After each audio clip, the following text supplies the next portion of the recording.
I would say that, I was a detective sergeant. I'd just been newly promoted at the Summit County Sheriff's Office, and I was going through a pretty rough patch in a previous marriage that I was involved in. She had made some accusations about me, and her truth was that, there was a domestic violence incident, and the night before I went to turn myself in, I had drank significantly, and when I went there the next morning, I was given a breathalyzer, and that's kind of how it all ended up. Is I ended up getting terminated from my job for drinking on duty. So I was at the jail. I was terminated that day. My kids were put on a protection order, and I wasn't allowed to go back to the house. So after that, I literally lost everything within like a 24-hour period. And that's kind of the start to that journey. I'd been struggling with drinking during that time, excessively at times, often. And, I had a lot to not drink for. I had a huge support system, and I wanted to see my kids. So that's kind of where that journey started. And, long story short, we ended up here today and made it through it, but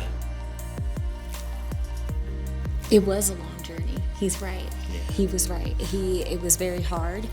I would be lying if I didn't say that probably to myself, I felt nervous about where Jared was, how everything kind of hit rock bottom, but he did not stop working hard and pursuing his children back, but we knew where we wanted to end up being, and we just didn't really stop that path until we were there. We just continued on that journey. Never give up. It's always a bright side to everything, right? Yeah. So I think for me, I always looked at what the bright side was. I never looked back and said, I never blamed anything on anyone else. I just, look straight ahead, find a goal, and aim for it.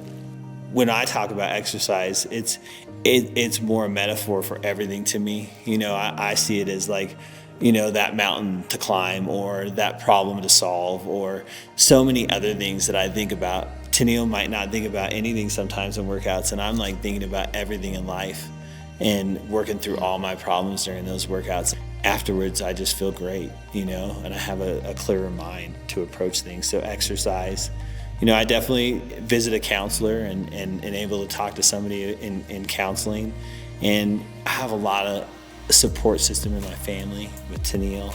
I never lost hope. There was always something that I wanted. I wanted to see my kids. So that goal was, I never lost hope in that. I was always very optimistic in my outlook at things. So to say there wasn't hard times, that I would be lying, but I never lost hope in something. I think the best piece of advice I could give them, they're not alone. And tell someone honestly what your story is. I think when you're honest with people about the problems that you face in life, it makes people feel more willing to accept their own problems. And then if you don't accept your problems, you can't address them. So that would be my advice. Accept that you have those problems and do your best to figure them out. I would say there's still a lot of stigma, and it might not even be the stigma of society, but in our own minds, right? Because we think being vulnerable is a weakness. But when you see somebody else do it, you're like, God, they're so strong. But in your own self, you have to find that strength to say, it is okay to be vulnerable. It is okay to have these things. And then you start meeting a lot of people that are more open, and man, the positivity that flows from that is amazing, It's interesting in that the opportunity to affiliate with Fit to Recover came during COVID, because people began to struggle during that time, right? And so people who were having substance misuse disorder or issues during that time, it really started to show up in their lives because of COVID. We had been wanting to figure out a way to reach out to the community and offer something, because we knew that fitness for us was such an outlet. We were lucky enough to be able to bring Fit to Recover here and give some people other resources and outlets that were positive, and fitness is one that we're super passionate about. So we start with community. So we talk about how we're feeling. Typically in CrossFit, we're right to the workout. We talk about how we're feeling in the Fit to Recover. We brought that to CrossFit because we loved it. Talk about what we're feeling, and then we do our empowerment portion where we actually do the workout And that empowers people to say, yeah, I can actually do this. And then, at the end, we have our accountability, and we go around and we say something that we're grateful for. And I think it promotes so much activity, where sometimes people see that and they're afraid and intimidated to come in. And Fit to Recover encourages people to come in. It's free. Yeah. It's free to the community. All abilities, no experience necessary. So anybody can come for free.